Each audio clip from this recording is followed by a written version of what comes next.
안녕하세요. 오늘도 사은살롱을 찾아주셔서 감사합니다. 저는 아버지 회사에서 부장으로 근무 중인 30대 초반 여성입니다. 저희 아버지의 회사는 치재, 그러니까 치과 재료를 연구하고 제조하고 판매하는 회사예요. 올해 저희 회사는 매출 1,000억을 찍었어요. 대단하죠? 그래서 연회장을 빌려 파티를 했어요. 파티를 할 만큼 매출 1,000억이라는 것은 저희에게 굉장히 유의미한 성과였어요. 더군다나 작년에 큰 고비가 있었거든요. 사실 저희 아버지는 두 회사의 사장님이었는데요. 하나는 방금 말씀드렸던 치제회사고요. 다른 하나는 이불회사였어요. 아버지는 이불회사에 굉장한 애착을 가지고 있었는데 불행하게도 이불회사는 불미스러운 일로 폐업하게 되었어요. 단순히 폐업만 한 게 아니라 빚도 떠안게 되었죠. 그래서 저희 집안은 크게 흔들렸어요. 치제회사도 큰 타격을 입었어요. 매출이 감소했죠. 게다가 저는 남편에게 이혼까지 당했는데요. 남편이 제가 빈털터리 신세가 되자 이혼을 요구했거든요. 그래서 2년간의 결혼 생활을 끝내고 합의 이혼을 했어요. 그리고 그 이후 저는 억하심정으로 일에 매진했어요. 그렇게 달성한 1,000억 매출이었어요. 너무 감사하고 뿌듯하고 행복했죠. 그러니 우습게도 전 남편이 생각나더라고요. 그래서 저는 축하 파티에 전 남편을 초대했어요. 그 파티에 남편이 왔는지, 왔다면 어떻게 했는데, 그리고 그 파티가 어떻게 끝이 났는지 궁금하시죠? 지금부터 차근차근 설명드릴게요. 저는 중소기업 사장의 딸로 태어나 크게 부유하진 않았지만 넉넉하게 자랐어요. 단 한 번도 먹고 싶은 걸 참은 적이 없고요. 하고 싶은 걸 못한 적도 없어요. 그리고 배우고 싶은 건 무조건 배웠죠. 그런 좋은 환경에 저는 머리도 똑똑했어요. 명문 중학교에 가서도 외국어 고등학교에 진학해서도 주눅들지 않을 정도로 공부를 잘했어요. 게다가 제 취미는 악기를 배우는 것이었고 특기는 논술과 토론 발표였죠.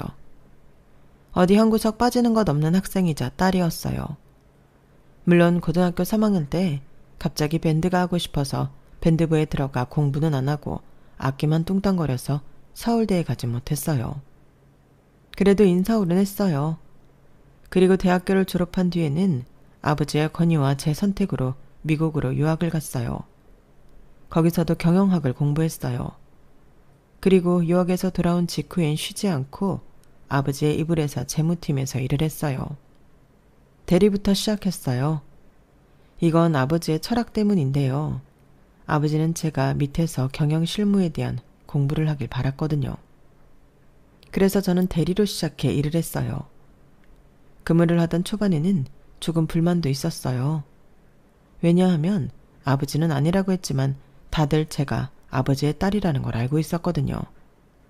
그래서 제게 함부로 이거 해라 저거 해라 못하고 부하인데도 자꾸 존댓말을 하는 불편한 상황이 이어졌죠. 그리고 솔직히 말하면 제가 사장 딸인데 허드렛 일을 하는 게 싫었어요. 처음에 회사에 입사하면 기본적인 것이라기보다는 보조적인 업무를 하게 되잖아요. 저는 메인이고 싶었어요. 그러다 보니 저에게 주어진 일이 너무 작고 하찮게 느껴졌어요. 그래서 하기 싫었어요. 하지만 저는 묵묵히 해나갔어요. 왜냐하면 저는 경영학을 배우며 사업이라는 것의 복잡성과 어려움을 알게 되었거든요. 그러니 수년간 직접 경영을 하는 아버지를 존경하게 될 수밖에 없었죠. 저는 그런 아버지에게 실망감을 안겨드리고 싶지 않았어요. 그리고 딸로서 경영학의 후배로서 아버지에게 인정받고 싶었어요. 그로써 저도 저만의 사업을 하고 싶었죠. 제 운명이 아버지의 사업을 물려받은 것일지라도 말이에요. 그럼 잠깐 아버지에 대한 이야기를 할까요? 저희 아버지가 이불회사를 차리게 된 계기에 대해 설명드릴게요. 저희 아버지와 이불과의 인연은 참 오래되었는데요. 왜냐하면 저희 친할머니가 이불가게 아들에게 시집을 왔거든요. 친할머니는 시집을 와서 이불가게에서 일을 했어요. 그리고 시어머니가 일찍 돌아가시고 이불가게를 완전히 물려받았죠. 그러니 아버지와 이불과의 인연은 태어나기 전부터 시작된 거예요. 아버지는 이불은 사람에게 없어서는 안 될 소중한 소품이라는 생각을 오래전부터 했어요. 그리고 이불을 완벽하게 대체할 수 있는 건 없다고 좋은 사업 아이템이라고 생각했어요. 그러던 어느 날 어떤 아주머니가 이런 말을 했어요. 이불이 참 굽고 좋은데 내가 처하게 살아서 버셀타에서 살 수가 없네. 그 순간 아버지는 할머니 가게에서 이불을 사면 이불을 배달해주는 서비스를 하기 시작했어요. 그리고 그 이야기를 듣고 이불을 사거나 더 사는 손님들이 많아졌죠. 그게 아버지와 이불의 상업적 관계의 시작이었어요. 그리고 아버지는 할머니의 이불 가게를 팔고 막노동을 해 돈을 모아서 이불 공장을 인수했어요. 그리고 10평짜리 사무실을 계약해 처음에는 동네에서 시작했어요. 우리가 직접 만들어 판다는 슬로건으로 장사를 했죠.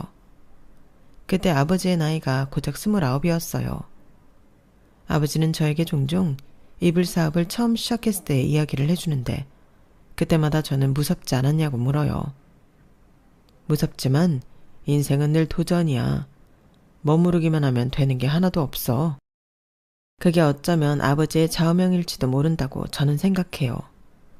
그리고 이불 사업은 전국적으로 택배를 가능하게 해서 전국적으로 판매를 했어요.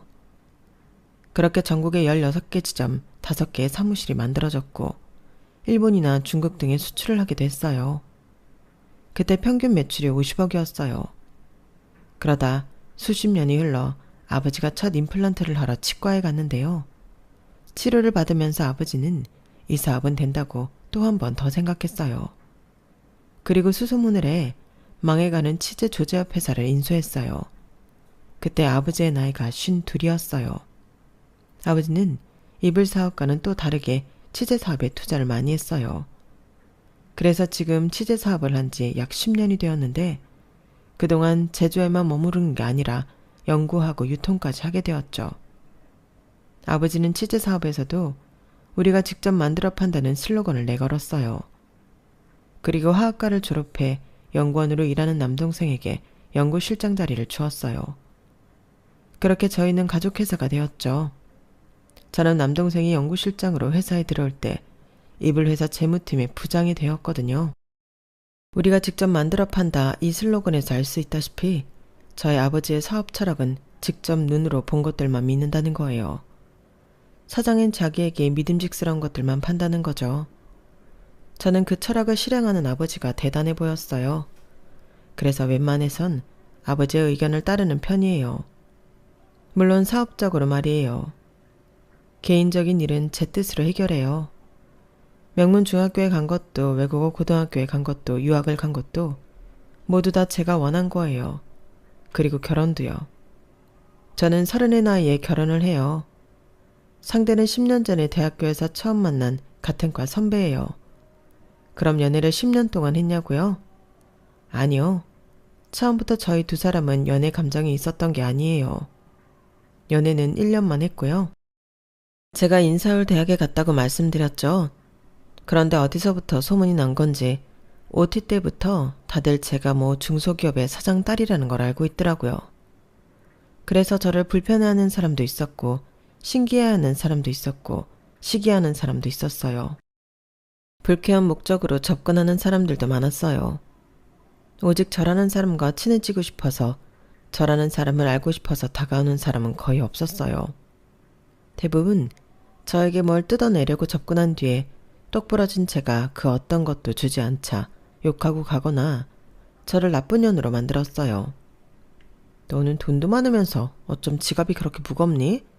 사장 딸이면 언제 한 번은 네가 그냥 계산해도 되잖아. 돈도 많으면서. 나 돈 없어. 다 아버지 돈이지. 내 돈 아니야. 그런 애가 학교에 외제차를 끌고 다니니? 그 차 너희 아빠가 사준 거 아니야. 그리고 네가 사는 오피스텔도 거기도 너희 아빠가 월세 내주는 거 아니야? 네 옷이랑 구두 가방은? 다 그 지갑에서 나오는 거 아니니? 아니, 애초에 용돈 받잖아. 그 용돈도 너희 아빠가 주는 거고. 그래, 자존심 세우는 거야, 뭐야? 아니, 우리가 너 수준 맞춰준다고 비싼 데 다니면 네가 한 번은, 아니 2번은 내야지. 생일 선물도 가습기가 뭐니 가습기가. 뭐? 내가 언제 이런 데 오자고 했어.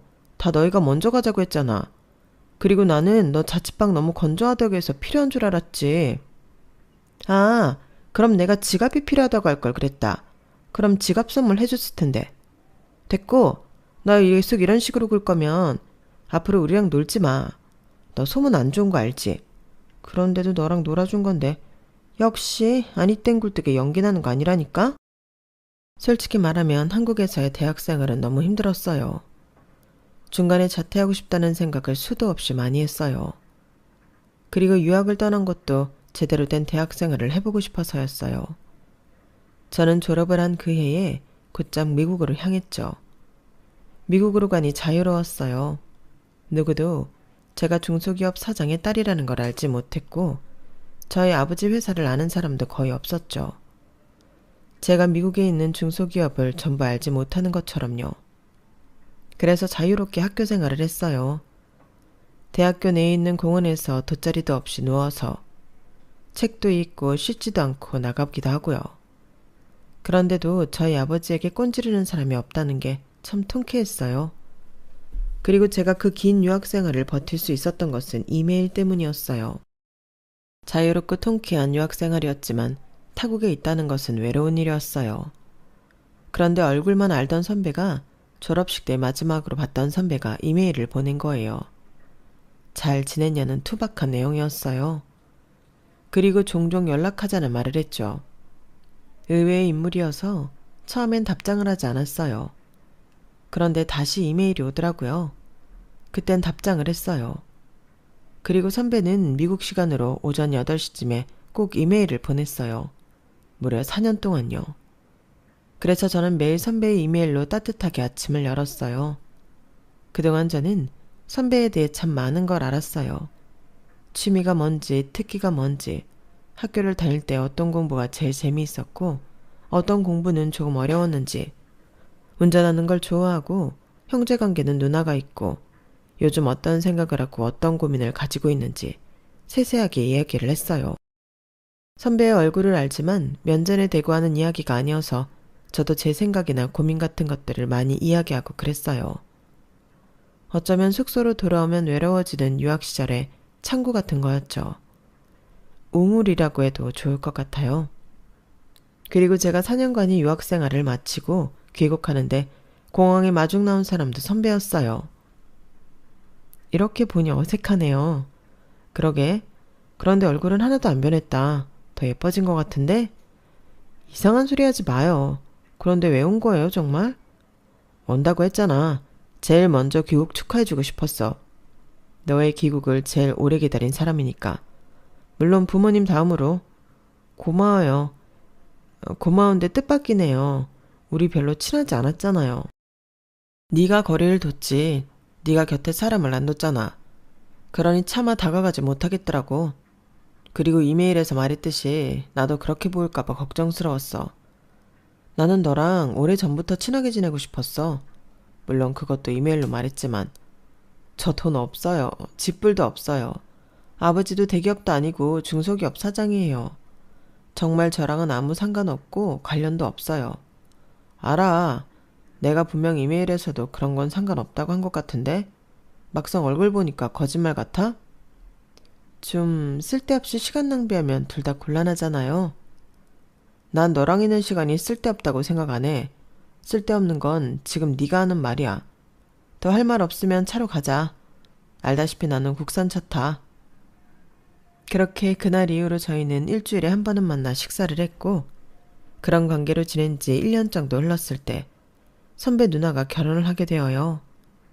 그래서 저희 이불 회사에서 사돈의 팔촌까지 혼수를 했어요.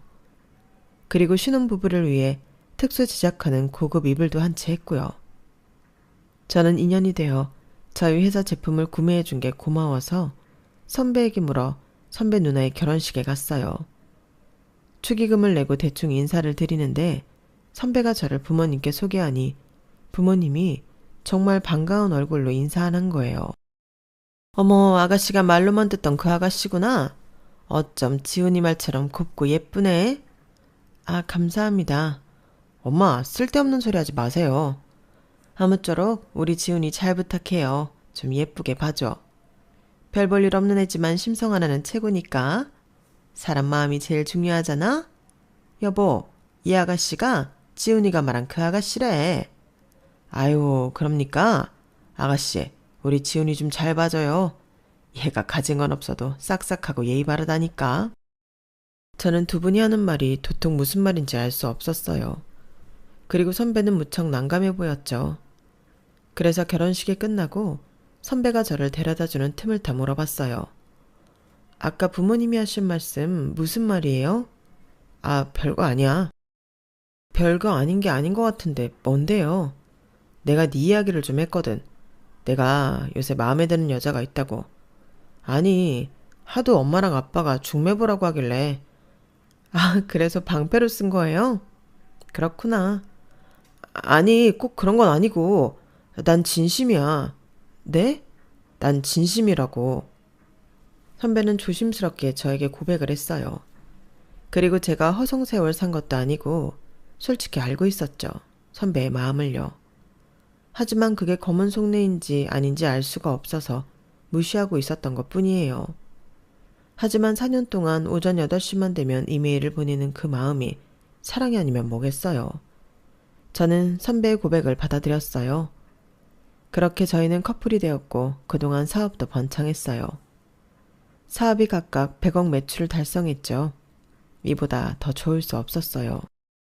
나 지금보다 더 좋을 수 없을 것 같아. 오빠랑 잘 만나고 있고 사업도 잘 되고 있고 어떻게 지금보다 더 좋을 수가 있겠어? 지금보다 더 좋을 수 있지. 응? 난 지금으로 만족하는데. 사업하는 여자가 그렇게 쉽게 만족하면 어떡해? 더 진취적으로 굴어야지. 사업도 안 하는 사람이 잘도 하네. 어떻게 하면 되는데? 결혼하자. 내가 지금보다 더 행복하게 해줄게. 그렇게 저는 1년 연애 끝에 결혼도 하게 되면서 더할 나위 없이 행복한 생활을 하게 되었어요. 결혼 생활은 너무나도 만족했어요. 남편은 저에게 꾸준히 잘했고 그런 만큼 저희 가족에게도 잘했어요. 남편은 매번 저희 어머니를 만날 때마다 꽃다발을 사들고 갔어요. 저희 엄마가 꽃을 무지 좋아하시거든요. 꽃꽂이도 배워서 남편이 꽃을 사들고 가면 엄청 좋아했어요. 그리고 저한테는 1살 터울 남동생, 5살 터울 여동생이 있는데 함께 자주 영화를 보러 갈 만큼 허물없이 지냈어요. 그리고 남편은 저희 아버지에게는 좋은 양주를 사다 드려요. 저희 아버지가 양주를 마시는 것도 좋아하지만 모으는 것도 좋아하거든요. 그래서 술은 잘 알지도 못하는 사람이 공부를 해서 좋은 양주를 사와요. 그걸 저도 아버지도 참 기특해 하고요. 그리고 남편이 진두지휘에서 가족여행을 간 적도 있어요. 사실 저희 가족에게 가족여행은 어렸을 때 일일 뿐이에요. 그것도 중학생이 되기 전까지의 일이었죠. 제가 그 말을 남편에게 하자 남편은 곧장 강릉의 풀빌라를 예약했어요. 그리고 떠났죠. 운전도 남편이 했어요. 아버지는 그 일도 참 고마워했어요. 이런 행복이 있는 줄 잊고 살았구나. 황서방, 참 고마워. 아닙니다. 제가 해야 할 일인데요. 앞으로 이렇게 행복하실 수 있게 노력하겠습니다. 내가 이렇게 많은 걸 받아도 되나? 황서방, 그 회사 언제까지 다닐 거야? 지금이라도 당장 사직서 내고 우리 회사로 들어와. 내가 큰 자리 하나 줄 테니까. 아유, 아버님 취하셨습니다. 제가 더 노력하고 더 멋진 사람이 되어서 가겠습니다. 그때 기회를 주세요. 아버지는 남편의 노력을 알아주셨고 가끔은 사위를 사랑하는 마음으로 회사에 자리를 줄 테니 지금 다니는 회사를 간두라고 말하곤 했어요. 그 말은 진심이었어요. 사위를 사랑하는 마음도 빈 것이 아니었고 자리를 준다는 말도 빈말이 아니었죠. 하지만 남편은 아버지의 그 말에 겸손하게 거절했어요. 하루는 제가 왜 아버지의 제안을 거절하냐고 물어본 적이 있어요. 아버지가 가끔 자기한테 회사 나오라고 일자리 준다고 그러잖아. 그런데 왜 거절하는 거야? 아, 너무 감사하지. 너무 감사하지만 냅다 받아버리는 것도 너무 가벼워 보이잖아. 아버님이 신중하게 생각해서 말씀해 주신 건데 나도 신중하게 생각해야지. 물론 나도 자기 회사에 아버님 회사에 도움이 되고 싶어 언젠가는. 저는 남편의 그런 겸손하고 깊은 마음이 보기 좋았어요. 그래서 저는 결혼을 하고 더더욱 남편을 사랑하게 되었어요. 그리고 남편이 이렇게 해주는 만큼 저도 시댁에 잘할 수밖에 없더라고요. 저는 시댁에 가면 굳은 일도 하고 지루하지만 법조계의 이야기도 재밌게 듣고 그랬어요. 저희 시아버지가 판사로 퇴직하셨거든요. 그리고 시어머니는 변호사로 근무하셨고요. 시누이는 대기업 법무팀에 다니고 있어요. 남편을 제외하고 모두 법조계에 있죠. 시댁에서는 만날 때마다 법률 이야기를 해요. 남편을 제외한 시댁 식구들은 그런 이야기가 재밌나 봐요. 그럴 때면 저와 남편은 이야기에 집중하려고 온갖 애를 써요. 어떨 때는 허벅지를 꼬집을 때도 있다니까요. 그렇다고 제가 법률 이야기에 참여하기 위해서 법에 대해 공부할 수는 없었죠. 그럴 시간도 없었고요. 그래서 저는 선물 공세를 했어요. 시아버지에게는 명품 시계를, 시어머니에게는 명품 가방을, 시누이에게는 명품 목걸이를 선물했죠. 별건 아니고 제 마음이에요. 어머나 이런 거 필요 없는데 내가 변호사 일하면서도 이런 거엔 관심이 없어서. 그래도 비싸지? 앞으로 이런 거 사오지 않아도 돼. 나는 네가 우리 지훈이랑 살아주는 것만으로도 감사하다. 에이 어머님 그런 말이 어딨어요. 저희 둘이 좋아서 같이 사는 거죠. 그러니까 가진 것도 없고 별 볼 일 없는 우리 아들이랑 살아주는 게 얼마나 고마워. 그러니까 앞으로 이런 거 사오지 않아도 돼. 그리고 굳이 우리 집 가지 않아도 되고 명절에만 보면 되지. 안 그러니? 물론 남편의 요구로 명절에만 시댁에 가는 것은 무산되었지만 저는 제 결혼 생활에 시댁 생활에 크게 불만이 없었어요. 만족하면서 지냈죠. 하지만 그게 태풍이 오기 전에 정막이었을까요? 제 생활에 큰 태풍이 불어요. 가끔 이불 회사에서 가렵다는 컴플레인이 들어왔는데요. 저희 회사는 피부에 따라 다르게 느낄 수 있다는 답변과 함께 환불을 진행했어요. 그런데 비슷한 컴플레인이 들어오는 횟수가 잦아졌어요. 그래서 저는 대대적으로 공장 검사에 들어갔어요. 그러니 공장 청결도 문제가 있고 진드기와 알레르기 유발 성분이 검출되었어요. 확인 후 저희는 공장에 있던 모든 제품들을 폐기하고 공장 청소를 진행했어요. 그리고 공장장을 해고시켰죠. 그리고 솔직히 저희는 이번 문제를 은폐하려 했어요. 하지만 꼬리가 길면 밟힌다고 누군가 상황을 외부에 유출시켰어요. 기사가 났더라고요. 그래서 저희 회사를 불매하는 운동이 벌어졌어요. 게다가 직원들이 파업을 하기 시작했어요. 노조가 들고 일어났죠. 사유는 상무로 있는 저희 어머니의 갑질이었어요. 알고 보니 저희 어머니는 직원들에게 커피 심부름은 기본이고 친구들을 불러 점심을 먹는데 점심을 사오라고 시키고 엉망으로 해놓은 테이블을 치우라고 하고 심지어 담배도 사오라고 했어요. 그리고 젊고 예쁜 직원들을 시기하고 질투했죠. 특히나 저희 아버지 비서에게 그랬어요. 매일 비서실로 찾아가 사장님한테 사근사근하게 말하지 말라. 쓸데없이 웃지 마라 명령을 하고 복장 관리도 했어요. 그리고 시도 때도 없이 비서에게 연락을 해 귀찮게 하고 욕설을 하기도 했죠. 그래서 비서가 여러 번 바뀌었어요. 그런데 그 녹음본들을 모든 비서들이 가지고 있더라고요. 비서들과 일부 여직원이 상무인 저희 어머니를 직장 갑질로 고소하려고 했어요. 저는 상황을 해결하기 위해 매일 새벽에 출근해 불매운동을 잠재우려고 애쓰고 노조를 학은 직원들과 고소를 하려는 직원들을 찾아가 고개 숙여 사과했어요. 그러니 한 달 만에 3kg가 빠지더라고요. 그런데도 상황은 쉽게 해결되지 않았어요. 결국 아버지는 이불 회사를 폐업하기로 결정했어요. 폐업 후 어머니에게 크게 실망한 아버지는 어머니와 이혼하기 위해 소송을 했고요. 저는 취재회사 재무팀의 부장이 되었어요. 그럼 원래 있던 재무팀의 부장은 잘렸냐고요? 아니요. 이불 회사가 폐업하고 저희 회사에 비전이 없다고 판단한 많은 직원들이 이직하고 퇴사를 했어요. 그래서 빈자리가 많았어요. 재무팀 부장 자리도 마찬가지고요. 그래서 제가 이직하는 데에는 문제는 없었어요. 다만 회사 분위기에 문제가 많았죠. 이불 회사가 망하니 취재회사도 흔들리더라고요. 아까 말씀드렸듯 직원이 대거 이탈한 것도 그렇고 매출은 말할 것도 없고요. 투자자들도 많이 빠져나갔어요. 저는 회사의 균형을 잡기 위해 바로 세우기에 노력했어요. 그리고 제가 용기를 잃지 않은 이유는 황폐한 상황에서도 포기하지 않고 웃음을 잃지 않는 아버지 덕분이었어요.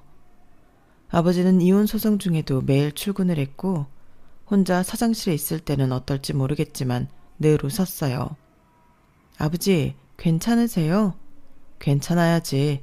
내가 흔들리면 회사 자체가 흔들리는 거다. 우리 일어설 수 있어. 회복할 수 있다. 나는 우리 직원들을 믿고 너도 믿고 성준이도 믿어. 이것도 못 이겨내면 사업가라고 할 수 있겠니? 그러니까 우리 잘해보자. 저는 아버지를 믿고 눈앞에 있는 것들을 정말 아수라장이 된 눈앞의 것들을 하나씩 처리했어요. 그런데 제 마음을 흔드는 것은 따로 있었어요. 바로 남편이요. 이불 회사가 폐업한다는 소식이 기사로 퍼지면서 남편에게 전화가 왔어요. 자기야, 정말 자기 회사, 아니 아버님 회사 문 닫는 거야? 그럼 어떻게 되는 거야? 취재 회사는? 거긴 안전한 거야? 대체 어떻게 일을 처리했길래 일이 이렇게 돼? 문제가 너무 커서 해결하려면 그 방법밖에 없었어. 취재 회사는 조금 흔들리긴 하는데 방법이 있을 거야. 뭐? 흔들려? 기사 보니까 취재 회사 매출도 많이 떨어지고 투자자들도 등 돌렸다던데 회복할 수 있는 문제 맞아? 회복할 수 있어. 아버지랑 성준이랑 같이 이겨낼 수 있어. 구체적인 방법이 뭔데? 말해봐. 구체적인 방법은 아직 없지만 앞으로 나아가다 보면 길이 있을 거야. 무슨 그런 뚱딴지 같은 소리가 어딨어. 자기 사업하는 사람 맞아? 그런 뜬구름 잡는 소리를 하면서 어떻게 사업을 해. 정신 차려. 지금 너 완전 거지될 수도 있다고. 자기야, 아무리 그래도 그렇게 말하는 게 어딨어. 정말 날 걱정하는 거 맞아? 걱정이고 나발이고 앞으로 잘해. 이 고난 무조건 이겨내야 해. 지금 취재회사까지 망하면 나 가만 안 있어. 정신 똑바로 차려. 망하는 거 한순간이야. 지금 겪어봐서 알잖아. 하지만 한동안 취재회사도 많이 흔들렸어요. 저희 부부는 돈 관리를 따로 했는데 남편은 이불 회사가 망한 뒤로 매달 자기에게 수입을 공개하라고 했어요. 그리고 매달 떨어지는 수입을 보며 한숨을 쉬더니 언제부터는 집에 잘 들어오지 않더라고요. 전화를 하면 회식이 늦어서 밖에서 잔다. 저를 만나면서 단 한 번도 출장이 없었는데 출장이 있다고 말도 안 되는 말을 했어요. 그러더니 집에 들어올 때는 보란듯이 거실에서 자더라고요. 그리고 결혼 생활하면서 매일 저녁을 함께 했는데 혼자 먹고 들어오거나 제가 먹은 뒤에 먹었어요. 그리고 제 수입을 확인하지 않았어요. 그때부터 저와 말을 하지 않기 시작했고요. 저는 생지옥을 걷는 기분이었어요.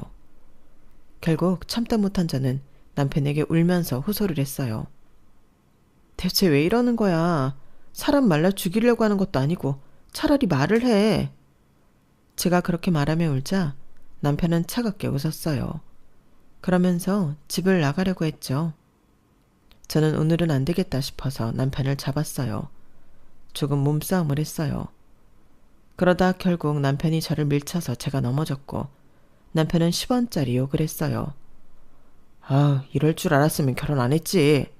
그게 무슨 소리야? 당신 미쳤어? 적당히 해. 나도 많이 참고 있으니까. 너 이렇게 쫄딱 망하고 나서부터 우리 집에서 나 다시 개무시당한 건 아냐? 집 비밀번호도 바꿨더라. 내가 돈이라도 달라고 할 줄 아는 건지. 그건 또 무슨 소리야. 알아듣게 이야기해. 나 지금 당신 말 하나도 못 알아듣겠어. 순진한 척 내숭 부리지 마. 우리 집에서 나 무시하는 건 네가 몰랐다고? 맨날 가진 것도 없고 보잘것없는 아들이라고 하는데 그걸 몰랐다고? 언제 한번 우리 엄마 아빠가 나보고 우리 아들이라고 부르는 거 봤어? 장인어른은 맨날 그러잖아. 우리 딸, 우리 아들. 그런데 우리 엄마 아빠는 안 그래. 단 한 번도 나를 그렇게 부른 적이 없다고. 아, 그래 한 번 있었다. 내가 너랑 결혼할 것 같다고 말했을 때 그때 한 번 우리 아들 장하다 그랬어. 들어보니 남편은 가족 중에서 유일하게 법조계 일을 하지 못한 미운오리 새끼였어요. 특히나 어릴 때부터 공부를 잘하고 영특했던 누나와 비교를 많이 당했죠.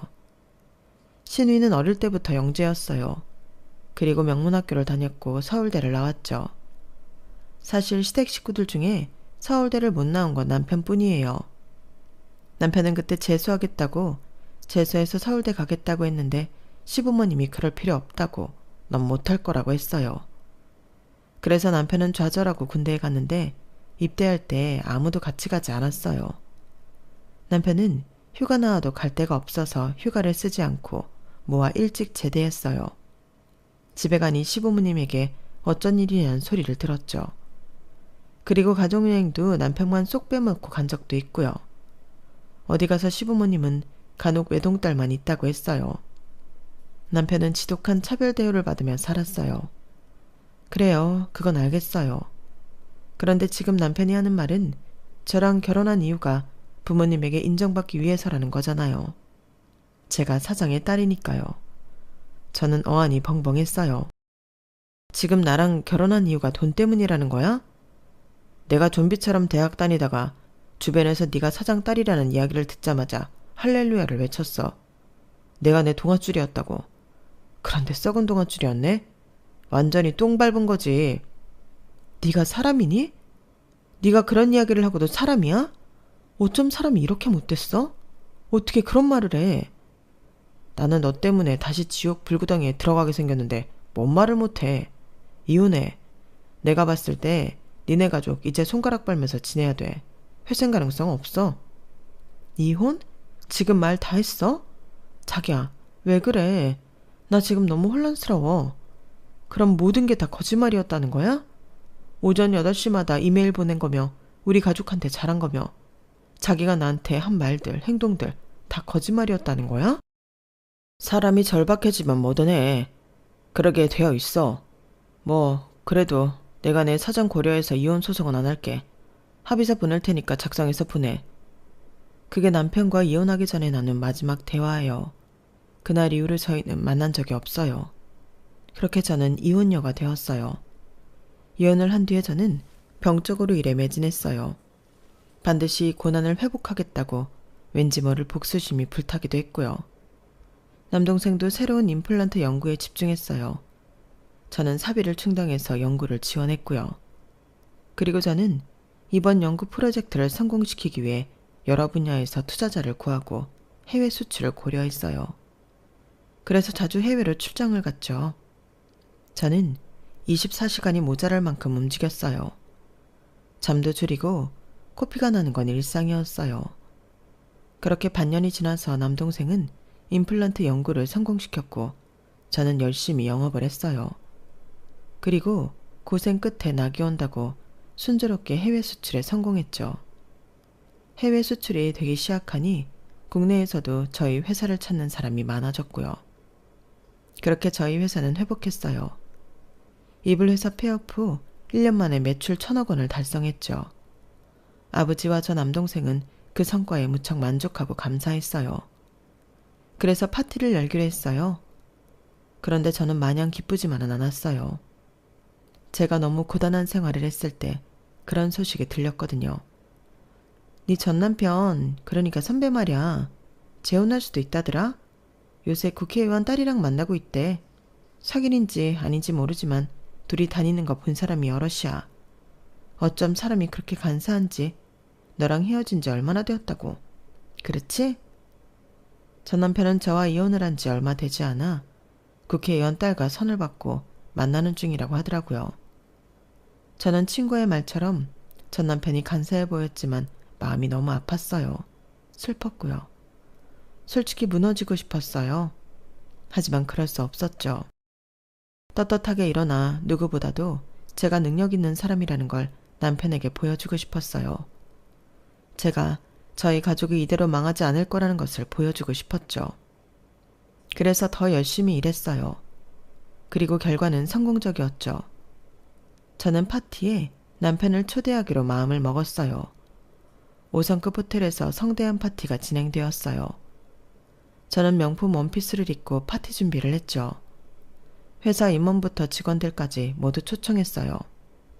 아버지가 누구보다도 우리 회사에 남아준 사람들에게 고맙다며 대접하고 싶어 했거든요. 그렇게 파티가 시작되었어요. 그런데 남편 얼굴이 안 보이더라고요. 어디에도 남편이 없었어요. 그리고 아버지는 단상에 올라 매출 1,000억 원 달성을 축하하는 파티라며 파티의 주최 목적을 알리고 저를 회사의 상무로 남동생을 연구소장으로 승진하겠다고 선언했어요. 그리고 아버지는 저를 후계자로 임명한다는 저도 알지 못한 발표를 했어요.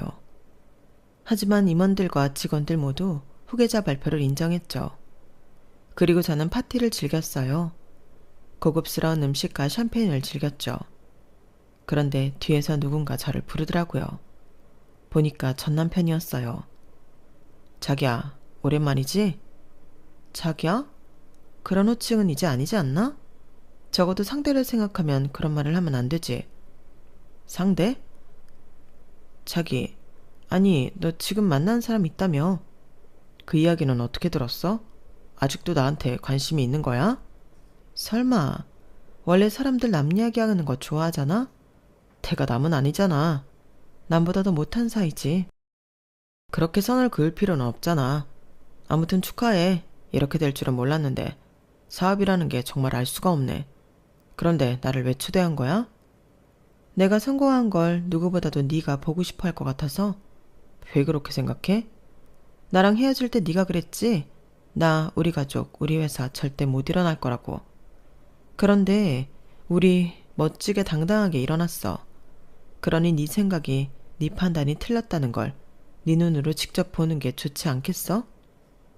날 이제껏 계속 생각했다는 거네. 그러면서 남편은 저에게 다시 합치자는 이야기를 했어요. 그래서 저는 남편에게 결혼 반지를 건넸어요. 그런데 남편이 오해하는 것 같더라고요. 반지 케이스를 열어서 저에게 끼워주려고 했어요. 저는 팔짱을 꼈어요. 이런 자리에서 꼭 돌려주고 싶었어. 이혼할 당시에는 내가 솔직히 미련이 남아서 돌려줄 생각을 못했는데 지금은 아니야. 지금 내가 네 표정을 보니 속이 다 시원해. 지금 네 표정이 어떤 줄 알아? 사자 앞에 서 있는 토끼 같아. 그런데 나는 널 잡아먹지 않을 거야. 내가 잡아먹을 건 천지에 널렸거든. 너같이 아무런 영양가 없는 건 이젠 입에도 안 댈 거야. 물론 내가 가장 힘들었을 때 위로가 아닌 비난을 해줘서 지금은 고마워. 그때는 남편이 정말 남의 편이라는 뜻이구나 싶어서 우울하고 슬펐는데 지금 생각해보니 네가 그러지 않았으면 내가 지금처럼 일어나지 못했을 것 같아. 그렇다고 네가 잘했다는 건 아니고 남편이란 인간이 그래선 안 되지. 그 상처 내가 아직도 가지고 있어. 널 보면 아주 죽이고 싶을 정도로 미워. 그래서 널 초대한 거야. 아, 아까 다시 합치면 안 되냐고 그랬지. 왜? 국회의원 딸이랑 선보는데도 너희 집에서 너를 아직도 무시하니? 왜? 또 너 빼고 가족여행이라도 갔다 왔어? 넌 남의 상처를 그렇게 말해도 돼? 왜 이렇게 사람이 악독해졌어? 네가 나를 이렇게 만들었잖아. 내가 이를 갈게끔 만들었잖아. 그래놓고 이제 와서 그런 말을 하면 안 되지. 그러면 이제라도 내가 못 받은 위자료 줘. 나 그거 받을 자격 있잖아. 내가 너희 가족한테 얼마나 투자하고 잘했는데. 아버님이 그랬지? 내가 가족이 되어서 이런 행복이 있는 줄 알았다고. 그 이야기 그냥 한 말 아니야. 내가 그만큼 너희 가족한테 헌신했다고. 그러니 재혼할 거 아니면 위자료라도 줘. 이제 와서? 네가 분명 이혼할 때 말했지. 주워 먹을 것도 없으니까 합의혼하자고. 그런데 이제 와서 주워 먹을 게 생기니까 위자료를 달라고? 아주 밑바닥까지 가는구나. 미안하지만 너 먹으라고 떨어뜨릴 건 없어. 네 간사한 입에 들어갈 내 몫은 없다고. 그리고 지금 네가 그렇게 말하면 지금 만나는 국회의원 딸이 뭐가 되니? 아, 그것 때문에 그래? 우리 사귀는 사이 아니야. 그냥 알아가는 단계인 거지. 자기가 올바른 결정을 하게 되면 깔끔하게 헤어질 거야. 그런 사이니까. 에이, 지금 질투해서 괜히 그런 말 하는구나? 질투라고? 너는 정말 살기가 편하겠다. 어떻게 너 좋을 대로만 생각하니? 그러니 집에서 그런 대우를 받고 있지. 나는 그렇게 생각해. 네가 집에서 자신감도 없고 쩔쩔매며 사는 건 네 가족 때문이 아니라 너 자신 때문이라고. 너를 갉아먹은 건 너라고. 내가 만약에 너 같은 상황이었다면 나는 내가 잘하는 거라서 아버지에게 인정받거나 완벽하게 가족에게서 분리돼서 살았을 거야. 그런데 넌 이조저조 아니잖아. 잘하는 걸 갈고 닦지도 않았고 가족을 버리지도 않았잖아. 왜 안 버렸을까? 그토록 너의 발목을 잡았던 법조계라는 타이틀이 너에게 도움이 되었으니까 그랬던 거 아니겠어? 너는 평생 그렇게 살 거야. 평생 찌질이처럼 살 거라고. 뭐 저리 같은 놈. 네가 평생 애써봐라. 내 발끝이라도 닿겠니? 그렇게 말해서 후회 안 하겠어? 너 같은 걸 사랑해주는 사람이 얼마나 될 것 같아? 너 사장 딸이라는 거 빼면 별거 없어. 그런 너를 내가 사랑해줬는데 지금도 다시 기회를 준다는데 감사하게 생각해야지. 감사라.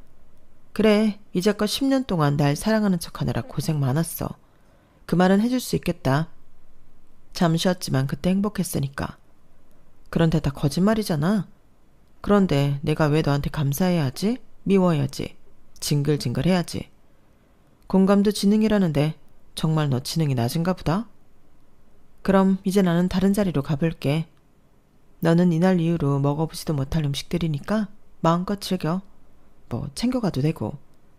종업원 불러서 좀 챙겨달라고 하고 내가 말해줄까? 제가 그렇게 나오자 남편 얼굴이 붉어지더니 남편은 일어나 연회장 밖으로 나갔어요. 저는 속이 다 시원했어요. 이제껏 묵은 감정이 다 배설된 기분이었죠. 하지만 그날 이후에도 남편은 저에게 연락을 했어요. 국회의원 딸과 헤어졌으니 자기야 다시 만나자는 이야기를 했죠. 다시 그 행복으로 돌아가고 싶지 않냐며 설득했어요. 그리고 저희 아버지에게도 연락을 했더라고요. 자기가 너무 잘못했다면서 한 번만 봐주면 안 되겠냐고요. 지금은 우리 회사에 일할 모든 준비가 되었다고 말했어요. 마음이 약한 아버지는 제 생각이 어떠냐고 물었죠. 지훈이가 하루가 멀다 하고 나한테 연락이 오네. 정말 죄송하다고. 한 번만 기회를 달라고 말이야. 그래서 그런데 너는 무슨 생각이니?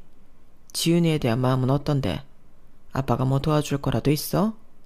도와줄 수 있는 거라면 아빠가 무조건 도와주마. 그럼 자리라도 주시려고요? 무슨 자리 주려고요? 그래도 남자니까 임원은 줘야 하지 않겠니? 가당치도 않아요. 임원 자리에 그 인간을 앉힌다는 거 말이에요. 제 생각은 똑같아요. 이혼하길 잘했어요. 제가 아버지한테는 차마 말하지 못했지만 그 인간은 저를 사랑한 게 아니라 제 배경을 사랑한 거예요. 제가 그걸 얼마나 싫어하고 고통스러워하는지 아시잖아요. 그게 무슨 말이냐? 그 사람도 시인했어요. 저를 사랑한 게 아니라 제가 사장 딸이라는 소문을 듣고 저에게 접근해 거슬려서 저와 결혼한 거라고요. 그러니 제가 망하고 저를 버렸죠. 그리고 제가 다시 회복하니 다시 만나자는 거고요. 아니, 나는 네가 그런 취급을 당한 줄은 몰랐다. 파티에 초대해서 재결합할 생각이 있는 줄 알았어.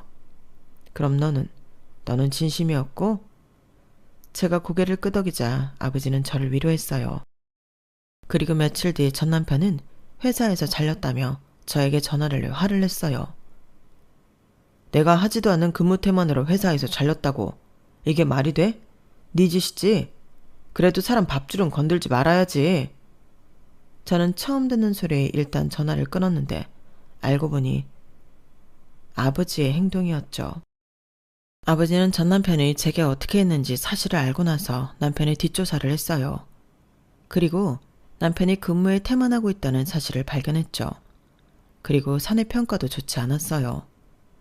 저와 결혼을 했을 때는 중소기업 사장의 사위여서 국회의원 딸을 만나고 있을 땐 국회의원의 사위가 될 사람이어서 간사하고 자만했던 모양이에요. 회사 직원들이 모두 저 남편에 대해 그렇게 말하더라고요. 어차피 잘릴 사람이었는데 죽음 앞당겨졌을 뿐이더라고요. 그래서 일이 그렇게 된 거였어요. 하지만 저는 이 사실을 전 남편에게 알리지 않았고 후계자가 되기 위해 열심히 일을 했어요. 제가 열심히 한 만큼 회사는 점점 더 성장했어요. 그리고 아버지는 애정하던 이불 사업을 다시 시작했어요. 기자를 만나 사과의 메시지를 고객들에게 전했죠. 반응이 나쁘지 않았어요. 그리고 들려오는 소문에 의하면 사람도 잃고 회사도 잘린 전 남편은 매일 술집에 혼자 있다고 해요.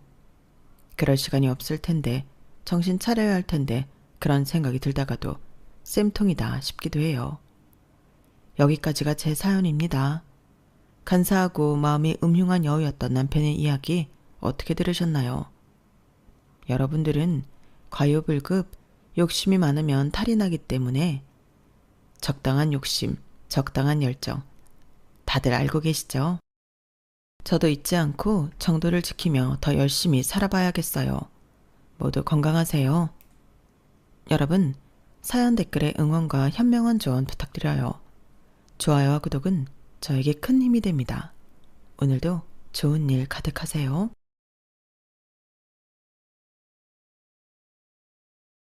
안녕하세요. 오늘도 사연 살롱을 찾아주셔서 감사합니다. 앞이 보이지 않고 끝이 없는 터널 같던 제 인생에 새로운 희망과 기쁨이 생겨 요즘은 뭐라고 형용해야 좋을지 잘 모르겠네요. 지금부터 이상하고도 묘한 저희 가족의 특별한 이야기를 들려드릴게요.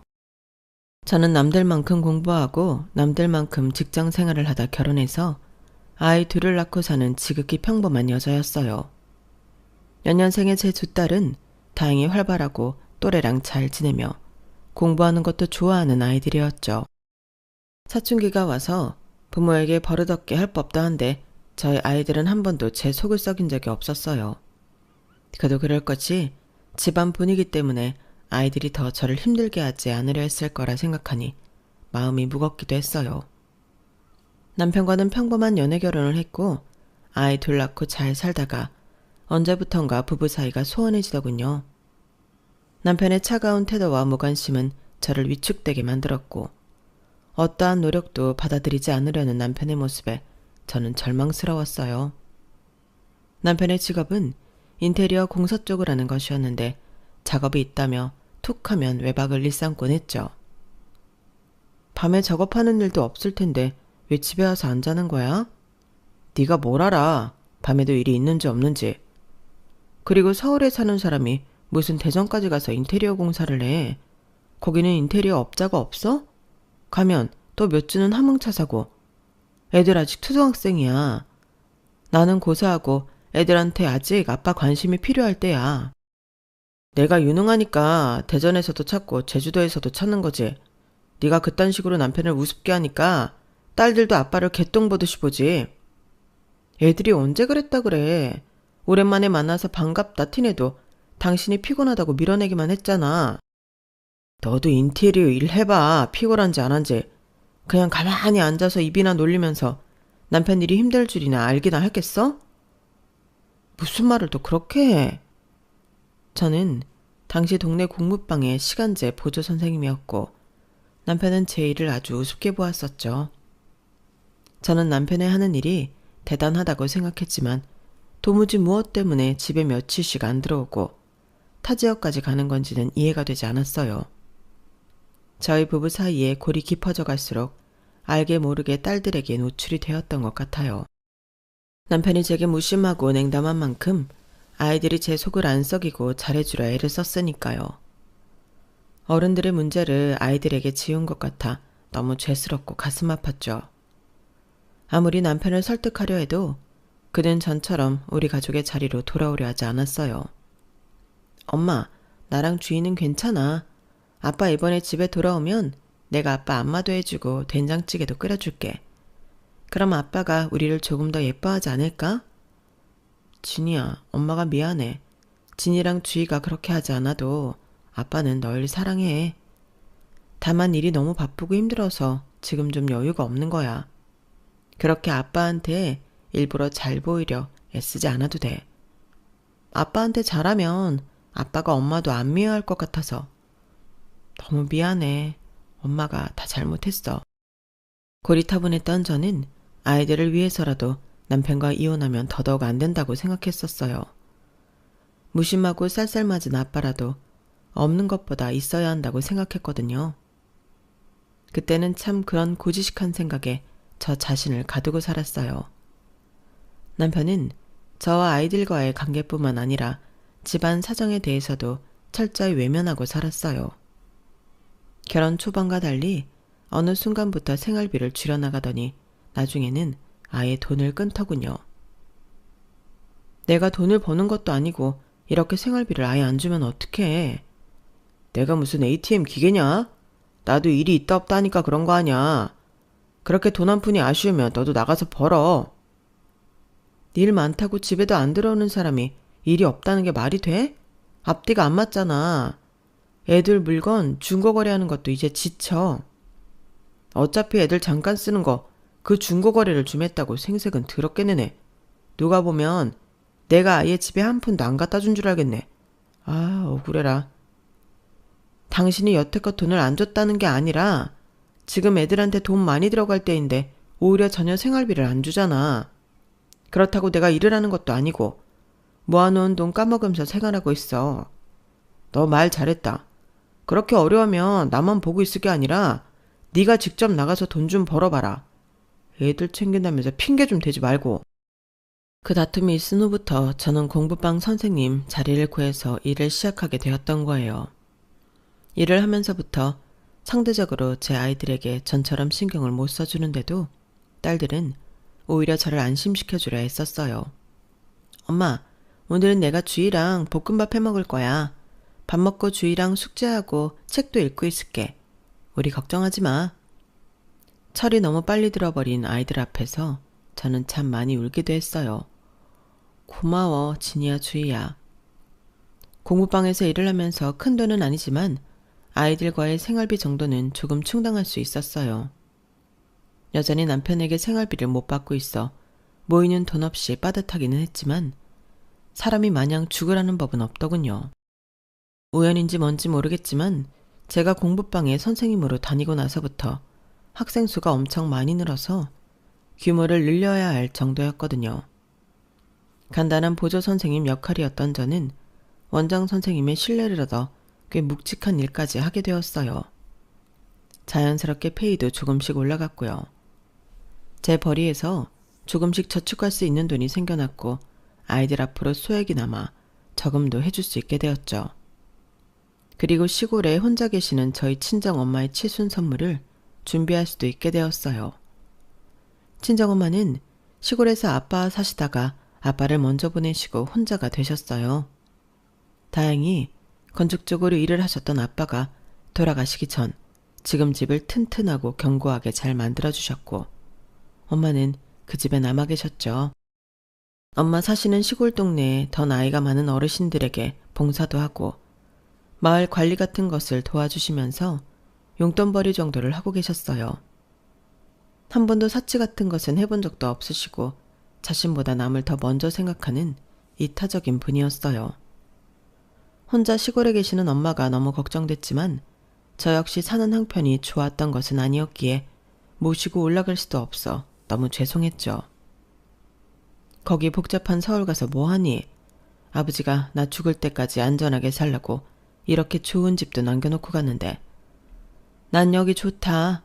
아버지 없는 자리 내가 직접 사람들 찾아가면서 대화도 나누고 밥도 먹고 힘든 거 있으면 서로 도와주면서 사니까 당체 외롭지 않아. 내 걱정은 안 해도 된단다. 너는 이서방이랑 진이 주희 잘 키워. 너희 잘 살면 엄마는 바라는 것 하나도 없어. 엄마에게 제대로 된 선물을 한번 하지 못했던 저는 여유가 조금씩 생기기 시작하면서 엄마의 칠순 선물을 위해 돈을 모았어요. 처음에는 10,000원, 20,000원도로 시작했었는데 조금 넉넉한 달에는 10만원 단위로 적금을 부을 수도 있었죠. 평생 여권도 없이 해외여행 한번 가본 적 없는 엄마를 위해 효도 관광을 시켜드리기 위해 악착같이 모았어요. 원래 10년 안에 목표 금액을 모으려고 했던 건데 얼마나 지독하게 모았는지 4년 만에 500만 원을 넘기기 시작했으니까요. 엄마, 나 할 말 있어. 뭔데 주희야? 나 미술 좋아. 엄마도 알지. 우리 주희가 그림 그리는 거 엄청 좋아하고 또 잘하잖아. 엄마도 다 알고 있지? 그런데 왜? 우리 반 가희가 이번에 미술학원 다닌다 그래서 따라가 봤는데 엄청 좋아. 색깔도 엄청 많고 그릴 수 있는 것도 엄청 많아. 그래서 조금 부러웠어. 우리 주희가 미술학원 따라가 봤는데 좋아 보였구나. 우리 주희도 미술학원 다니고 싶어? 응, 너무너무 다니고 싶어. 공부도 잘했지만 그림 그리는 것을 너무 좋아했던 둘째 딸이 어느 날 미술학원에 다니고 싶다며 쭈뼛쭈뼛 얘기하더군요. 저는 간절한 마음으로 며칠 뒤 남편과 이 문제에 대해 상의하기로 마음먹었어요. 주희가 미술학원 다니고 싶대. 그런데 미술학원비만 좀 도와줬으면 좋겠어. 내가? 내가 왜? 여보, 주희 당신 딸이야. 내가 왜라니? 그 정도는 좀 해줄 수 있는 거 아니야? 너도 돈 벌잖아. 그런데 내가 왜 애 미술학원비까지 보태야 되냐고. 당신이 돈 안 주니까 내가 돈 벌기 시작했지. 그걸로 생활비하고 애들 앞으로 들어가는 거 다 충당하고 있어. 내가 더 큰 거 바라는 것도 아니고 애 학원비 정도는 당신이 좀 보태줄 수 있는 거잖아. 이제 초등학교 다니면서 가나다라 배우고 있을 나이에 무슨 학원이야. 너 그거 쓸데없는 엄마 치맛바람이야. 정신 차려. 당신이야말로 정신 좀 차려. 지금 애들이 몇 학년이고 몇 살인지 알기나 알아? 진이는 수학 경시대회에서 상도 타고 주희는 사생대회도 몇 번이나 나갔는데 애들한테 제발 관심 좀 가져달라고 내가 몇 번이나 말해. 당신이 생각하는 만큼 지금 애들 어리지 않아. 자기가 하고 싶은 거, 자기가 생각하는 거 다 또박또박 이야기하고 또 그만큼 잘 해낸다고. 내가 뭐 놀아서 몰랐어? 나도 죽어라 일하는데. 당신 노고 모른다는 게 아니라 제발 좀. 오랜만에 만난 남편은 제 말을 들으려고도 듣고 싶어 하지도 않았고 아이들에게까지 막말을 서슴지 않고 하더군요. 저는 정말 남편이 증오스럽기까지 했어요. 하지만 한 달이 넘는 시간 동안 남편에게 화도 내보고 달래도 보고 애원도 해가며 겨우 아이의 미술학원비를 약속받았어요. 하지만 그것도 몇 달 뒤부터는 소리 소문 없이 끊어버리기는 했지만요. 이 답답한 결혼 생활에 끝이 있기는 할까 매일 괴로웠어요. 그래도 제 옆에서 웃어주는 아이들에게 힘든 모습을 최대한 숨기며 지내려 노력했어요. 아이들도 제 마음을 알고 아빠에 대한 언급을 자제하는 것 같더군요. 그렇게 또 시간이 흘렀고 친정엄마의 칠순이 다가오기 6개월 전이었어요. 목표했던 돈보다 더 많이 모은 저는 엄마에게 전화를 걸었어요. 엄마, 나야 영희. 그래 영희야. 어디 아픈 데는 없으시고? 나야 뭐 괜찮아. 엄마, 다른 게 아니라 올해가 엄마 칠순 되는 해잖소. 내가 벌써 나이를 그렇게 먹었니? 요즘 뭐 좋은 일 많으신가 배. 나이도 까먹고 지내시고. 너도 이 나이 되어봐라. 그깟 1, 2년은 눈 감았다 뜨면 후딱이다. 70평생 여권이라는 것도 못 만들어보고 외국이라는 곳은 가보지도 못한 우리 엄마. 내가 올해 찐하게 효도 한번 해드리려고 하는데 어때? 좋은 데 한번 모시고 갈게. 다 늙어서 좋은 데가 뭐 있겠어. 우리 집이 제일 좋지. 엄마, 그러지 마. 집이야 맨날 자는데도 집밥이야 맨날 먹는 거잖아. 엄마 해외여행 한번 보내드리고 싶어서 이 딸이 돈을 조금씩 모아놓은 게 있거든. 그걸로 여행 보내드릴게. 애 둘이나 키우면서 돈 들어가는 것도 많을 텐데 무슨 여행이냐? 가본 걸로 할 테니까 그냥 그걸로 진이 주희 맛있는 거 사주고 좋은 옷 사입혀. 엄마 거절하지 마시고 진짜로. 우리 엄마한테 내가 좋은 거 해드린 것도 하나 없는데 나 죄책감 갖고 살게 하지 마. 엄마 여행이지만 내 부탁이기도 해. 우리 딸이 어렵게 모은 돈으로 어떻게 내가 사치 부리면서 해외여행을 간다니. 돌아가신 아버지가 놀래서 다 벌떡 일어나시겄다. 아빠한테도 내가 꿈속에서 다 허락받았다니까. 엄마는 예쁜 옷 입고 몸만 따라오면 돼. 딸이 힘들게 모은 돈을 어떻게 쓰냐며 손사래를 치던 친정엄마를 겨우겨우 설득해 해외여행을 가기로 정했어요. 무엇보다 제가 차곡차곡 모은 돈으로 엄마에게 큰 효도를 할 수 있다는 생각에 기쁘면서도 가슴이 저미는 느낌이었어요. 10년같이 모았던 돈 700만 원을 은행에서 고스란히 찾아와 안방 서랍에 잘 넣어두었어요. 이제는 어디로 여행을 가야 하나 결정할 즐거운 일만 남았었죠. 진이야 주희야 이리 와봐. 왜 엄마? 외할머니 올해 특별한 생신이시거든. 우리 다 같이 비행기 타고 해외여행 갈까 하는데 어때? 와 너무 좋아. 우리도 이제 드디어 비행기 타보는 거야? 야 신난다. 그런데 아빠는 같이 안 가? 진이 말이 맞네. 엄마가 생각이 좀 부족했다. 엄마가 아빠한테도 같이 갈 수 있는지 한번 물어볼게. 말은 그렇게 했지만 저는 남편에게 물어보기 겁났어요. 남편의 반응이 불보듯 뻔했거든요. 며칠 뒤에 집에 들어온 남편에게 조심스레 말했어요. 저 엄마 칠순이 오래잖아. 그래서 다 같이 해외여행 한번 모시고 갈까 하는데 어떻게 생각해? 제 말이 끝나자마자 남편은 눈썹을 치켜뜯고 말하더군요. 해외여행? 해외여행? 돈이 어디 있어서? 또 나한테 뜯어가려고? 뭘 뜯어가? 내가 조금씩 모은 돈이 있어. 몇 년이나 걸쳐서 아주 조금씩 모은 돈이야. 그걸로 갈까 해. 제 말이 끝나자 남편은 더 신경질적인 눈으로 저를 쏘아봤어요. 모은 돈이 있었어? 뭐 생활비를 안 주네, 애 학원비가 없네 하면서 나한테 돈돈돈거리더니 니네 엄마 해외여행 보내줄 돈이 있었나 보네? 참나, 진짜 기가 막힌다. 너란 여자 생각보다 훨씬 무서운 사람이구나. 진짜 어렵게 모은 돈이야. 당신도 알잖아. 우리 엄마 여건도 없는 사람인 거.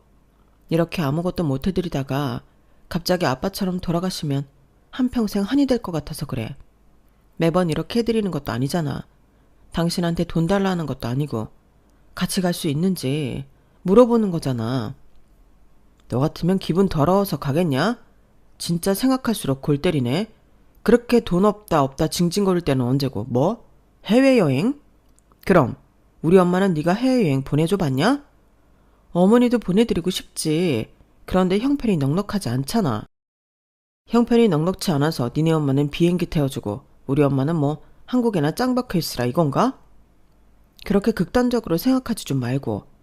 어머니는 평소에도 모임에서 해외여행 자주 가시잖아.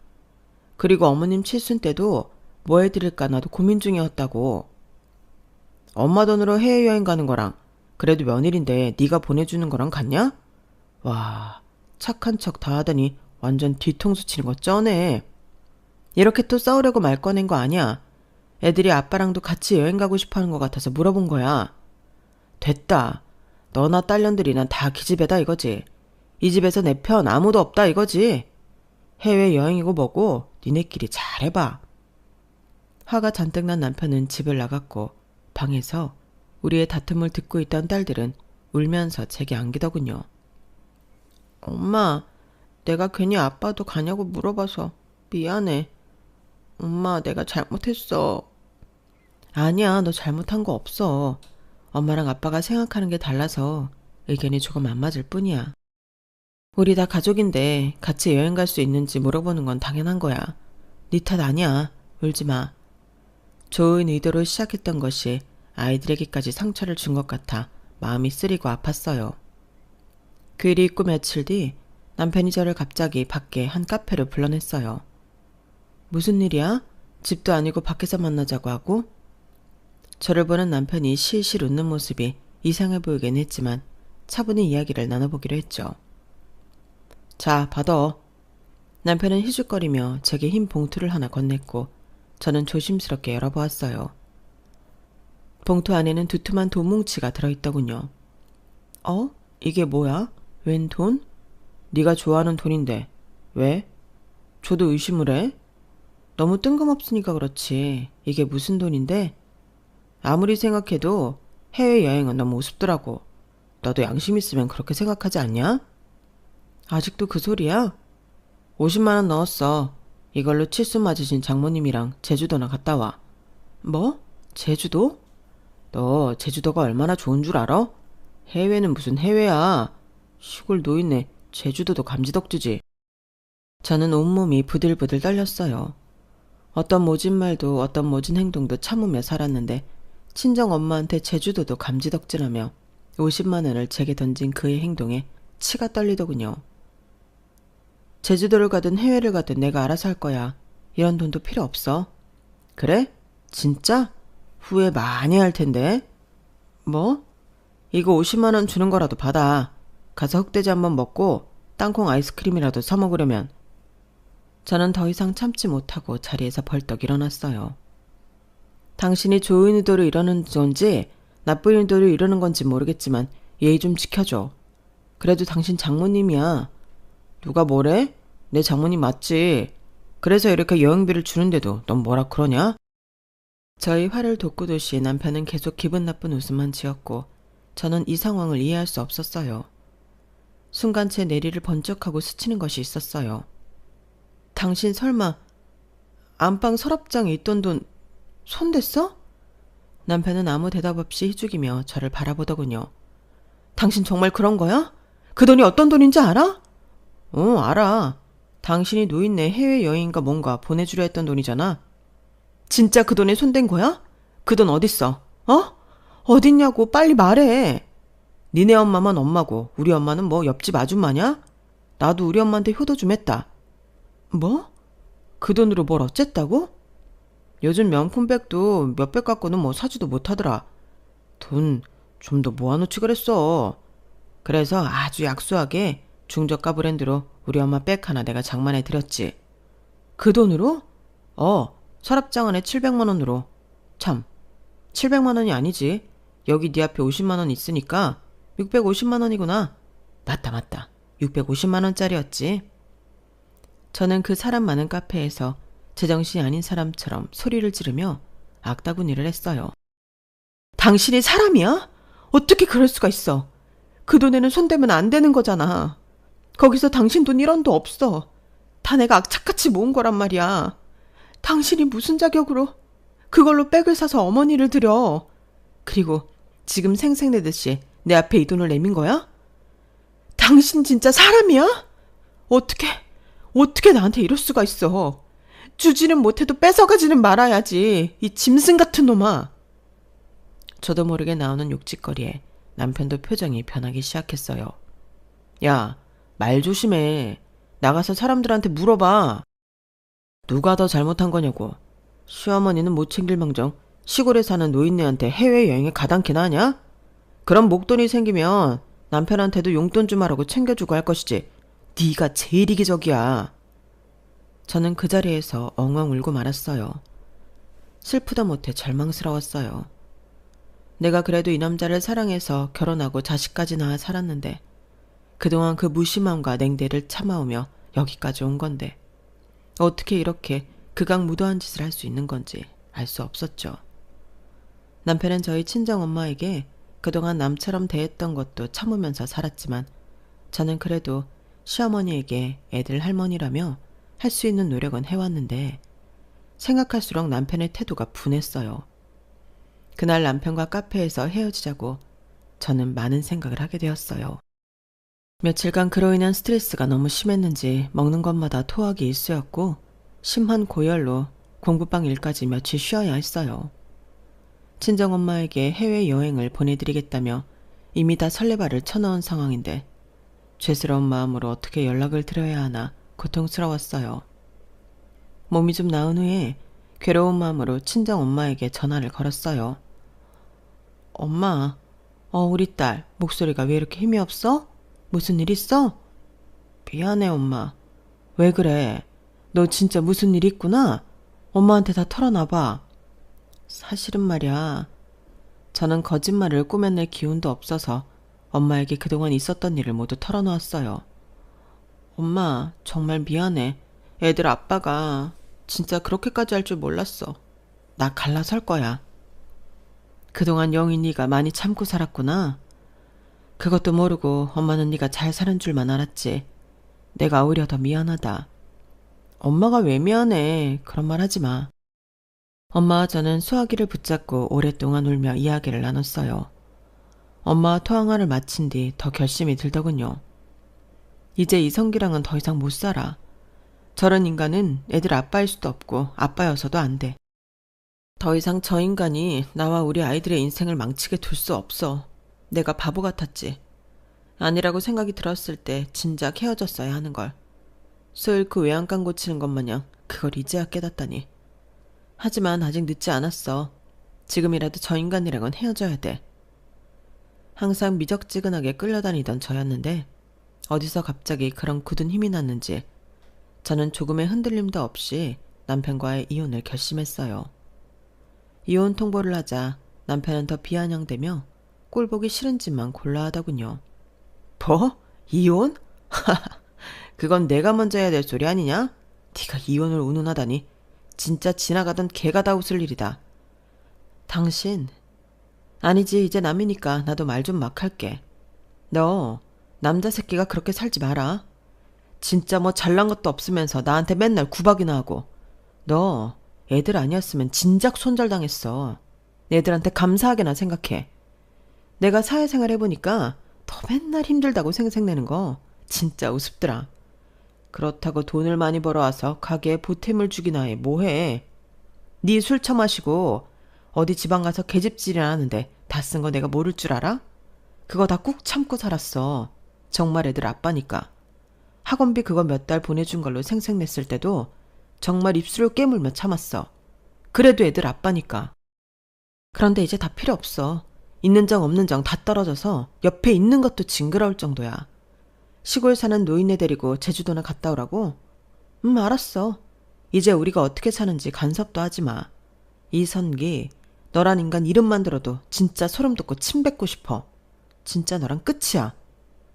이게 무슨 약을 잘못 먹었나? 갑자기 왜 이렇게 발악이야? 나한테 위자료 같은 거 한 푼도 요구할 생각하지 마라. 어디 애들 데리고 네가 얼마나 잘 사나 두고 보자. 너 그리고 내가 모아놓은 돈 좋게 말할 때 고스란히 갖고 와. 니네 엄마 백 샀던 거 환불해서라도 700만 원 다 내 눈앞에 갖다 놔. 누구 좋으라고? 내가 그걸 왜 갖다 놓냐? 결혼 생활 중에 같이 모은 돈인데 왜 내가. 웃기네 아주 이거. 결혼 생활 중에 같이 모아? 넌 진짜 염치까지 말아먹었구나. 그 700만 원 안 갖다 놓으면 고소 들어갈 테니 그런 줄 알아. 어디 네 마음대로 해봐라. 그렇게 저와 남편은 이혼을 했어요. 당장 딸 둘과 셋이서 살 것을 생각하니 막막하긴 했지만 전 남편을 도저히 용서할 수는 없었죠. 그렇게 작은 방을 하나 구해서 바쁘게 이사를 했어요. 아이들은 다 안다는 듯이 그 상황에 대해서 묻지도 않고 조용히 저를 따라 나서더군요. 이사 정리가 마무리되어 갈 때 시골에서 친정 엄마가 올라왔어요. 영희야, 엄마야. 와, 외할머니다. 엄마. 저는 엄마를 보자마자 왈칵 눈물을 쏟았고 엄마는 저의 등을 한없이 쓸어주었어요. 그런데 저분도 같이 온 거야? 저희 모녀의 눈물겨운 상봉을 따뜻한 눈으로 지켜보고 계시는 한 노신사가 제게 인사를 건넸어요. 안녕하세요. 저는 손일구라고 합니다. 조 여사님 따님인 김영희시죠? 말씀 많이 들었습니다. 인자한 얼굴로 제게 인사를 건네오는 노신사는 깔끔한 차림새에 나이답지 않게 건장해 보이기까지 했어요. 들어오세요. 저는 얼떨결에 엄마와 노신사를 집 안으로 들였고 놀라운 이야기를 듣게 되었어요. 영희야, 제대로 인사드려. 여기 손 선생님은 엄마랑 같은 동네에 사시는 분이야. 경황이 없어 인사도 잘 못 드렸네요. 안녕하세요. 김영희입니다. 그래요. 반가워요. 여기가 진이랑 주희인가 보군요. 네, 제 딸들이에요. 그런데 어쩐 일로 저희 엄마랑 여기 서울까지. 영희야, 놀라지 말고 들어. 엄마랑 여기 손 선생님이랑 만나는 사이야. 어? 만나는 사이? 두 분이 교제하신다는 말이야? 저는 너무 놀라 입을 다물지 못했고 아이들도 토끼 눈을 하고 있었어요. 네, 제가 여기 조 여사님이랑 만나고 있는 사람입니다. 조금 더 말을 하자면 세혼을 한 사이입니다. 네? 두 분이 결혼을 하셨다고요? 엄마 왜 말을 안 했어? 창피한 듯 얼굴을 붉히는 엄마의 모습에서 어딘가 모르게 소녀의 얼굴이 보였어요. 속이려고 했던 건 아니고 그냥 우리 동네에서 오며 가며 편하게 만나는 사이로 지냈는데 선생님이 조금 더 가까워졌으면 좋겠다고 하시더라고. 네, 영희씨. 어머님은 괜찮다고 하셨는데 제가 조 여사님을 계속 좋다고 쫓아다녀서 혼인신고하자고 했어요. 노신사 역시 수줍게 웃는 얼굴로 고백하며 엄마를 지그시 쳐다보았어요. 도대체 언제부터였던 거야? 엄마의 연애. 아니, 결혼에 대해 난 전혀 몰랐잖아. 손 선생님이랑 만난 지는 꽤 되었는데 최근에 너 이서방이랑 헤어지고 힘들어했잖니. 마침 그때쯤에 우리가 합치기로 한 건데 힘들어하는 네 앞에서 내가 손 선생님이랑 결혼했다고 말할 수가 없었어. 미안해. 그랬구나. 미안하긴 뭘 미안해.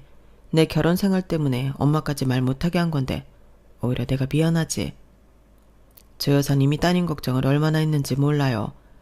자신은 세혼을 하는데 자식은 이혼을 했다면서 죄스러워 하셨고요.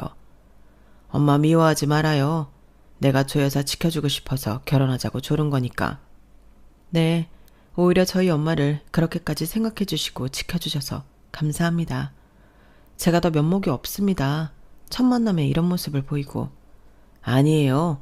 이제 우리 새 가족이 되었는데 서로 얼굴 보고 좋은 이야기만 하면서 살아요. 내가 영희 씨 친아빠는 아니지만 조 여사를 아끼는 만큼 영희 씨한테도 잘할게요. 그 얘기를 듣는 순간 저도 모르게 눈물을 와락 쏟았어요. 감사합니다. 감사합니다. 어떻게 감사의 말씀을 드려야 할지. 영희야, 울지 마. 손 선생님 정말 좋은 분이셔. 그리고 엄청 대단하신 분이야. 엄마와 노신 사이 인생 이야기와 러브스토리는 아주 놀라웠어요. 엄마는 아빠 그렇게 돌아가시고 계속 이것저것 하면서 정신없이 살았잖니. 큰 동네도 아니고 작은 마을에 어느 날 손 선생님이 이사를 오신 거야. 그렇게 서로 알게 되셨구나. 처음에는 마을 지인이었지. 아니에요. 난 처음부터 조 여사가 마음에 들었는걸.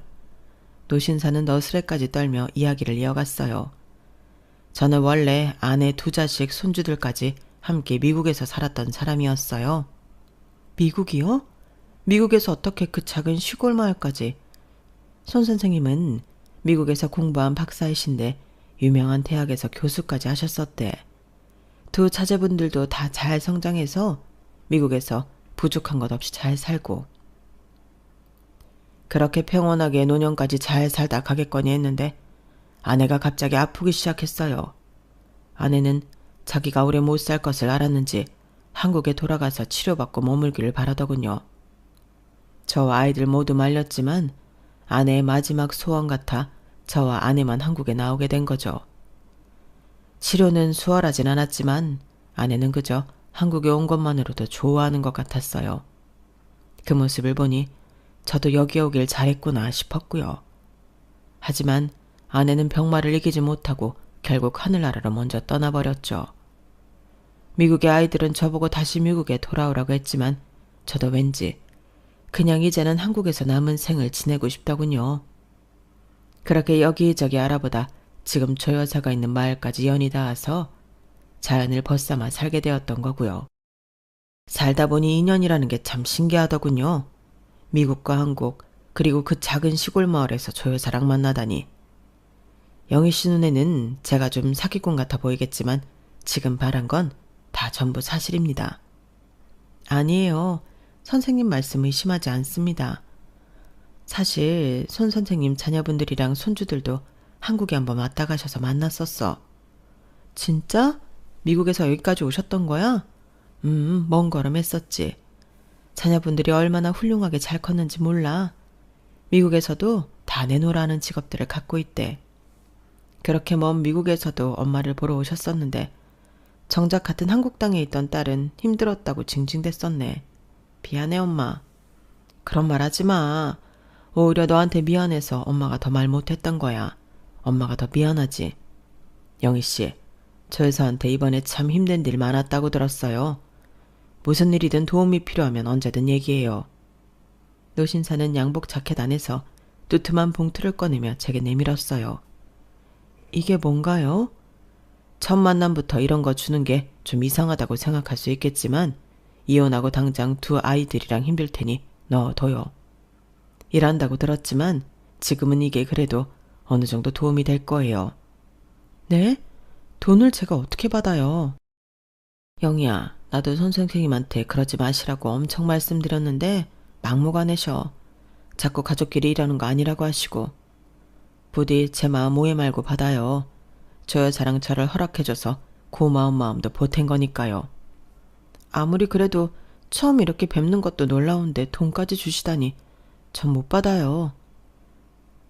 그 어머니 칠순 때 보내드리려고 했던 해외여행 일도 들었어요. 전 남편한테 소장도 넣었다면서요? 네. 그 얘기 듣고 제가 더 마음이 아팠어요. 영희 씨가 힘들게 모은 그 돈이 그렇게 되었으니 얼마나 속상할까. 나라도 빨리 나서서 걱정을 덜어줘야겠다 싶었어요. 말씀만이라도 감사합니다. 우리 아들, 딸이 한국에 왔을 때 조 여사를 그렇게 좋아하고 따랐어요. 한국에 혼자 남은 이 노인네 곁에 이렇게 고운 여성분이 같이 살아준다고 하니 안 고마울 리가요. 아우, 손 선생님은 말씀도 참. 그래서 하는 말인데 지금 당장 가자는 것은 아니고요. 아들이랑 딸이 지금 뉴욕에 자리 잡고 잘 살고 있어요. 영희 씨만 괜찮으면 언제든 여기 진이랑 주희 다 데리고 미국 한번 놀러 오라고 초대를 했거든요. 영희 씨 생각은 어때요? 저희를요? 저희야 너무 감사하지만 죄송해서. 뭐가 그렇게 죄송해요? 우리 이제 가족이라니까요. 미국에 있는 제 자식들도 이제 영희 씨랑 가족이에요. 어려워 말고 한번 같이 미국에 가서 만나보자고요. 저는 이게 다 무슨 일인가 싶었어요. 이혼과 이사로 한풀 껴껴있던 제 앞에 엄마가 새신랑을 데리고 나타났으니 말이에요. 게다가 살면서 만나보지도 못한 엘리트 집안의 노신사에 미국 구경까지 시켜준다고 하시니 꿈을 꾸는 것 같았죠. 엄마도 그동안 시골에만 박혀서 못 모르고 살았잖니. 그래서 영희 네가 날 더 안쓰럽게 생각하기도 했고, 결국 이번 해외여행 사건만 해도 네가 얼마나 가슴 아팠을까 생각하면 엄마 마음은 무너져 내려. 그래서 일부러 더 손 선생님이랑 여기 온 거야. 엄마는 이제 정말 하나도 힘들지 않아. 네가 이제 진짜 엄마 걱정 안 해도 돼. 아무것도 모르는 시골 노인네가 미국 물 먹은 노인네 만나서 요즘 못 해보고 산 거 하느라 신나. 그러니까 영희야, 이제 엄마 걱정 그만하고 너 하고 싶은 대로 너 누리고 살아. 알았지? 저는 엄마 품에서 한참을 엉엉 울었어요. 엄마의 곁에 새로운 사람이 생겼다는 안도와 함께 그동안 알게 모르게 속썩이며 살았던 제 인생이 오버랩되더군요. 다 울고 난 저는 엄마와 손 선생님 앞에서 개면쩍어 괜히 투정을 부렸어요. 우리 엄마 진짜 시골 촌동네에서 아무것도 모르고 사는 노인네인 줄 알았더니 세상에 어떻게 이런 대단한 선생님을 꼬셨대? 이혼한 딸보다 100배 1000배 낫네. 우리 조 여사가 좀 예뻐야 말이지. 그 후로 저와 아이들은 손 선생님 자녀분들의 초대로 정말 미국에 가게 되었고 부족한 것 없이 잘 지내다 돌아왔어요. 자녀분들이 사회적으로도 성공했지만 인성이 얼마나 좋은지 있는 내내 정말 가족 같은 편안함을 느꼈어요. 심지어 손 선생님의 따님은 저와 비슷한 연배였는데 제 손을 꼭 잡고 말하더군요. 이렇게 아빠와 조 여사님의 새로운 출발을 허락해줘서 너무 고마워요, 언니. 저야말로 너무 고맙죠. 이렇게 좋은 대접도 해주시고. 언니, 우리 이제 가족이잖아요. 서로 편하게 지내요. 그리고 제가 옆에서 지켜보니까 진이 공부에 정말 소질이 있는 것 같아요. 주희는 창작력이 있는 것 같고요. 언니랑 애들만 괜찮으면 나중에 미국으로 공부하러 와도 돼요. 네? 한국도 좋지만 더 넓은 세상에서 배워봐도 나쁠 것 없잖아요. 진이랑 주희가 미국에 오고 싶다고 하면 공부랑 생활 걱정은 전혀 하지 말아요. 제가 다 알아서 책임질게요. 우리 조씨랑 혜일리도 진이 주희랑 너무 잘 지내고 하잖아요. 손 선생님의 따님인 미영씨는 두 딸의 교육에 대해서까지 의논을 해주었어요. 언니도 미국에 오고 싶으면 언제든지 놀러와요. 미국은 넓어서 가볼 데가 정말 많거든요. 미국의 한 평화로운 전원주택의 뒷마당에서는 아이들의 웃음소리가 끊이지 않고 그 모습을 보며 저희 어른들은 차를 마시고 있는 그 상황이 믿어지지 않았어요. 마치 영화 속에서나 보던 장면에 제가 들어와 있는 것 같았죠. 너무 따뜻하고 포근해 눈물이 날 정도였어요. 그로부터 몇 년이 지난 지금 손 선생님과 엄마 그리고 저는 몇 번이나 미국 가족들의 초대를 받아 놀러왔어요. 중학생이 된 진이와 주희의 미국행에 대해서는 아직 서로 논의 중에 있답니다. 정말 행복한 고민을 하고 있네요. 참, 미국에서 가족들과 즐거운 시간을 보내는 사진을 프로필 사진으로 해놨더니 전 남편에게 연락이 몇 번 왔었어요. 저는 그동안 있었던 일을 이야기해 주었고 남편은 손이 발이 되도록 빌며 다시 합치자고 애걸복걸하더군요. 글쎄요. 기부한 셈 치고 그 700만 원에 대한 고소도 취하해 줬는데 제가 그 인간이랑 다시 엮이는 일은 없어야겠죠. 그 돈 덕분에 쓰레기 거르고 새로 시작한 우리 식구들 많이 응원해 주세요. 제 이야기는 여기까지입니다. 들어주셔서 감사드려요. 항상 건강하시고 매일매일이 행복하시길 기도합니다. 여러분, 사연 댓글에 응원과 현명한 조언 부탁드려요. 좋아요와 구독은 저에게 큰 힘이 됩니다. 오늘도 좋은 일 가득하세요.